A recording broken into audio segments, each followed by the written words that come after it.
The manager's job is to make decisions. Effective decision-making is critical to effective management.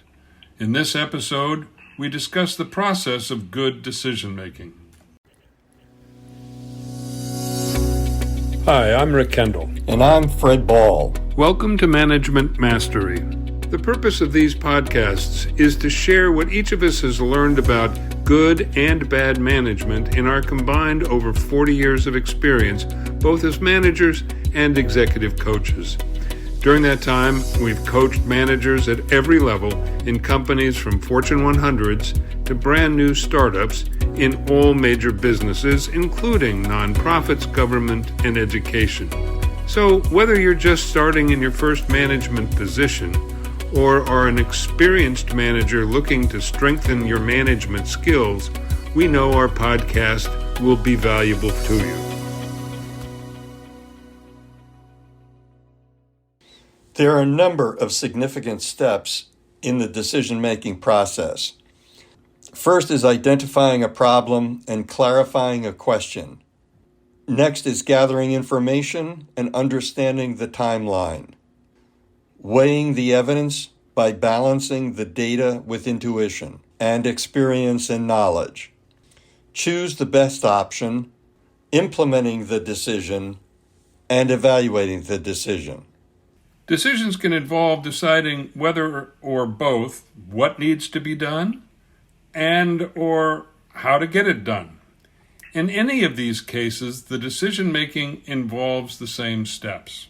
So, step one is to identify the problem and to clarify the question.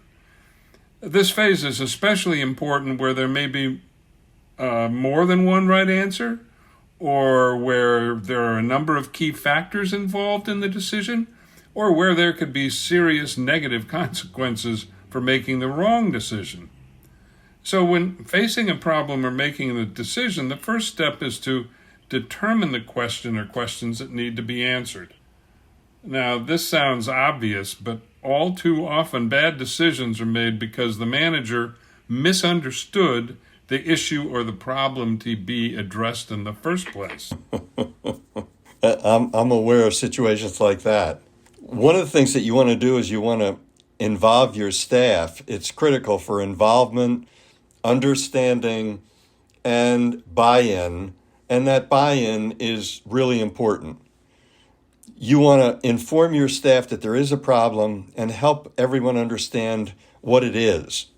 You want to allow discussion and encourage input on a possible direction. You want to involve the team in data collection if possible, and you want to approach the problem as a collaborative problem, one that you can work on together. I have a coaching case right now that I'm involved in where the woman has the major task. She's in IT, and she has the major task of changing the core operating system for the entire company. So her steering committee alone is 25 people.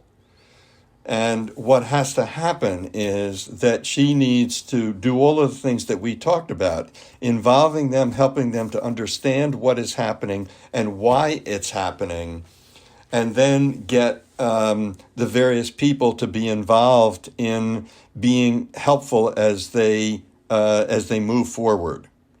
You know, once the staff are clear on what the issue is, the manager then needs to identify the type of data or information that's needed to arrive at a decision.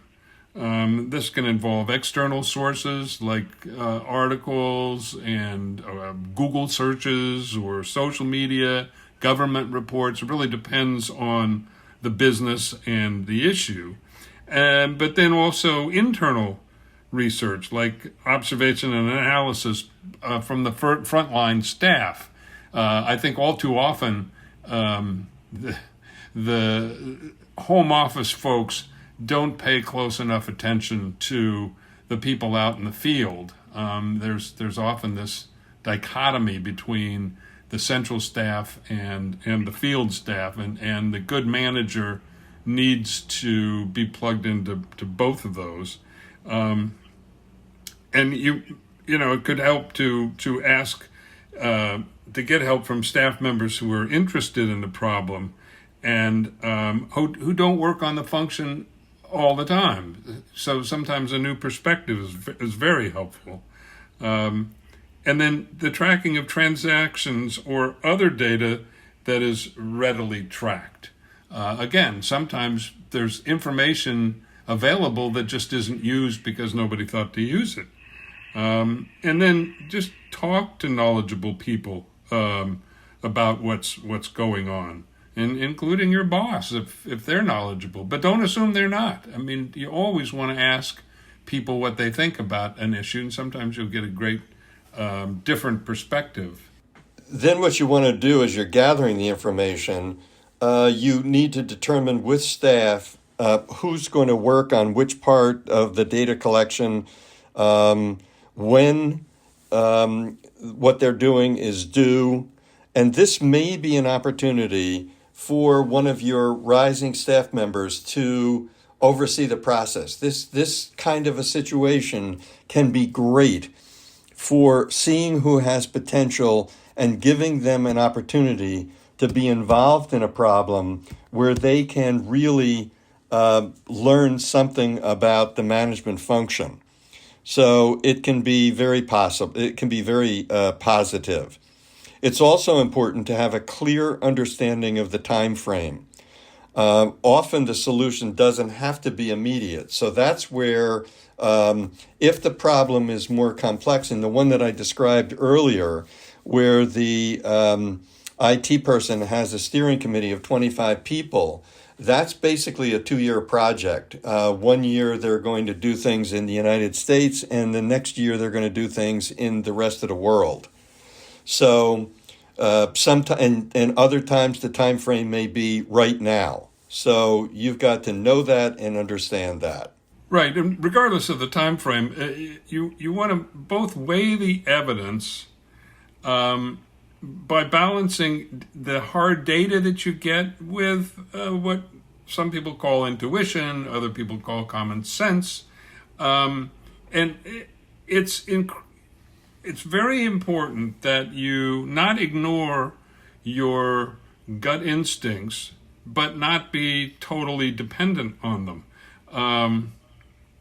You want to weigh it with your own experience, the experience of your manager, your boss, and other knowledgeable managers and coworkers and staff. So using intuition to kind of be an alarm to say, wait a minute, this isn't making sense to me, or something might be off, or you talk to somebody and they say, no, that's just not the way it works. I'll give you one example. I worked with someone who they were new in a subscription business, and they believed that people who tried their service and dropped it weren't going to come back because they decided they didn't like what they were getting, and so the company called them trier rejectors, and they kind of scratched them off their list. And then this manager talked to somebody who was in another subscription business with a long history and good data, and that person said, no, you're what you're calling trier rejectors are actually your best prospects. And our company makes multiple attempts to get them back and are very successful at it. So if there was a place where, quote, intuition or common sense made sense without hard data, but the hard data said, no, that's not the way it is. So you want to review the problem one last time, and in light of what you've learned, and also you want to the extent possible, you want to determine what has and hasn't worked in the past and why that is. Both when it worked, what were the factors that led to success, and when it didn't, why didn't it, and what can you do differently next time?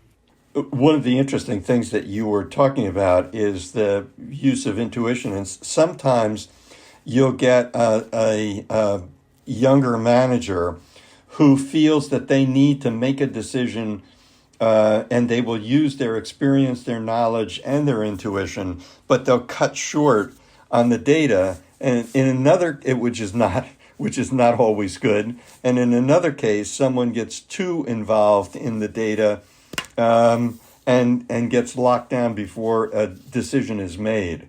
But you need to get to the point of choosing the best option. And here, one of the critical things is when you're coming down to just before you choose the option, you need to be able to consider, just as Rick was talking about, consider conflicting advice and ideas that open up new thought. And you need to then synthesize that data and determine where you're going, and then choosing the best option. And under choosing the best option, the clear thing that you need to remember here is that after all these processes have happened, and once the data has been collected and synthesized, you need to make a decision. And you need to be absolutely clear that this is the decision that we're going to use, and we now need to move forward and implement it. Yeah, you're not always going to get buy-off from everybody, and you've got to live with that and just say, look, I've heard your input, I've considered it, and we're going to move ahead with this decision anyway. I agree. It's one of the biggest frustrations for staff members is when the boss is incapable of making a decision. In this episode, we discussed the process of making a decision, from identifying a problem and then gathering information and understanding the timeline, and then weighing the evidence by balancing the data with intuition, and then choosing the best option. In our next episode, we're going to talk about implementing the decision and evaluating that decision. We hope you have found this podcast useful and will come back again for more management mastery. If you have any comments about this or any of our episodes, or would like to find out more about our other services, including one-on-one coaching and group seminars for managers, visit our website at careercoachclass.com. Thanks for listening.